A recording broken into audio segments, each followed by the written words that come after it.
Alrighty, and welcome to a fabulous, another awesome addendum.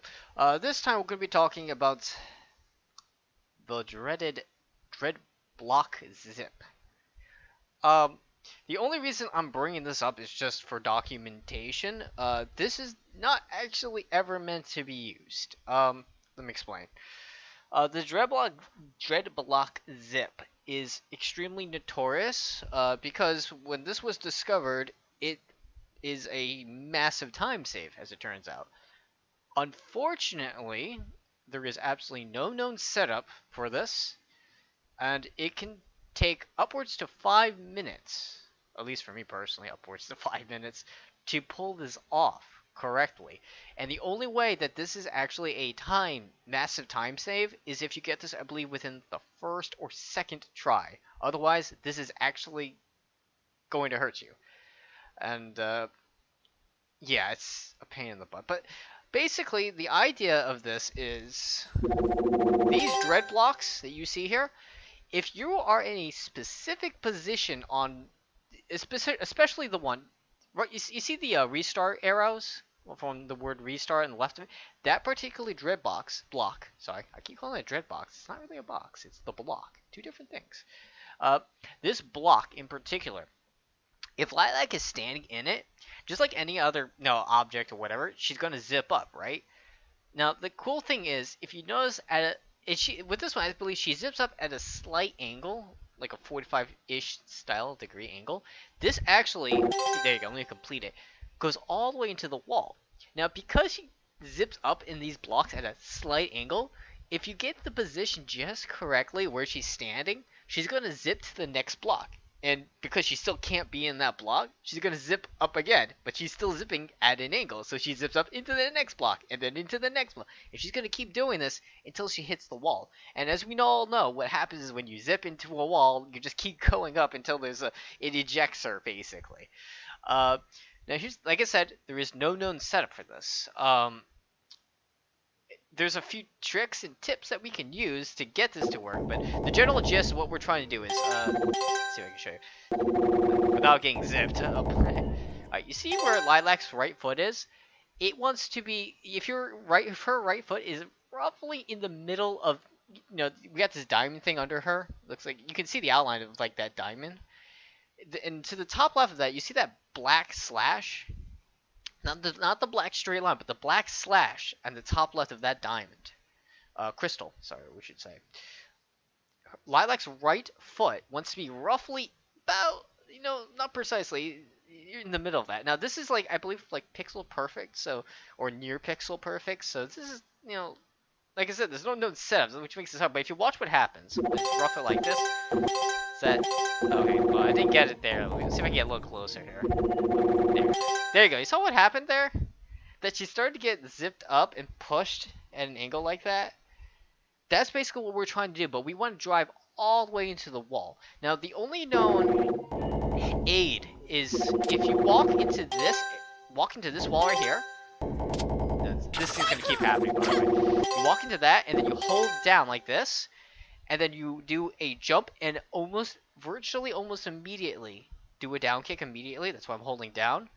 She will get roughly right where she's supposed to be, but never exactly. But sometimes it's exact, depending on your time. But it's roughly almost exactly where she should be, so watch. See, I did that a little too late. Try that again. There we go. See, she's roughly right where she's supposed to be. This one felt a little short. Try again. Just one more time, just to prove that it does actually work. Oh, my timing's awful. There we go. She's roughly almost there. Oh, that's a little short. Sometimes you'll actually go over.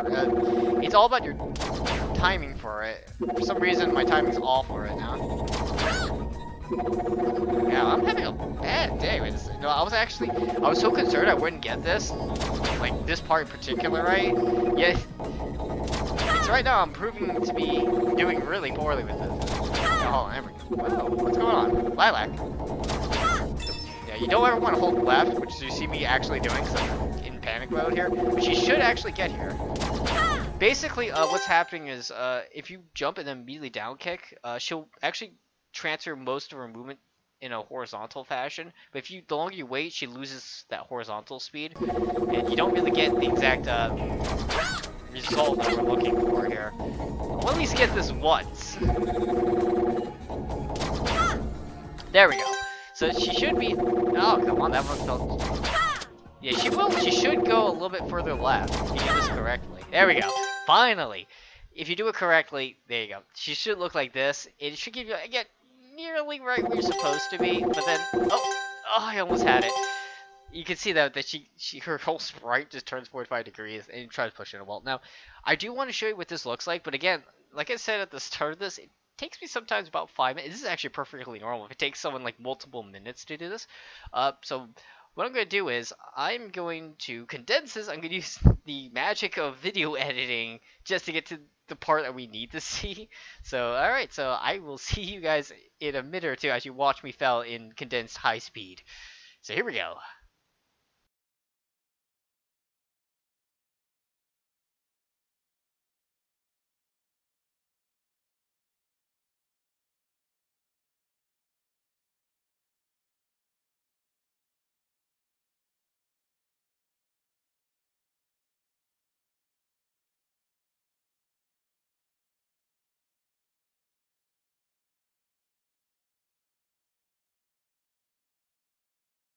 Okay, I'm having a heart attack now.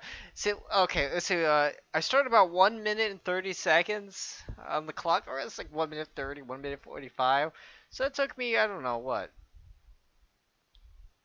about 4.5 minutes to get that. So as you can see, it's pretty precise, and there's not really a lot of like ways to like really do it. But you can tell like a number of the times that when I did the press against the wall down and then do down kick, like I said, it's pretty close, but it's never precise. You can saw how close, like 3 or 4 times, it almost went all the way to the wall. So I think it's pixels perfect. I can't remember exactly, but anyways, that was only half the thing. And remember what I say, it's like first, second, maybe third try you have until like this kills your run, basically. You saw how long that took me again, like how many attempts, like how precise this is. So you have to think about it. Like, this is why I always say this is an individual level strat, and even then, do not attempt unless you're insane. Now, I only did half of what you're supposed to do. The other half is you got to get out of the wall. And if here's the thing, you could actually kind of almost soft lock if you don't come out of the wall before you hit the ceiling. So this has a lot of risk. So basically, we're gonna keep going up.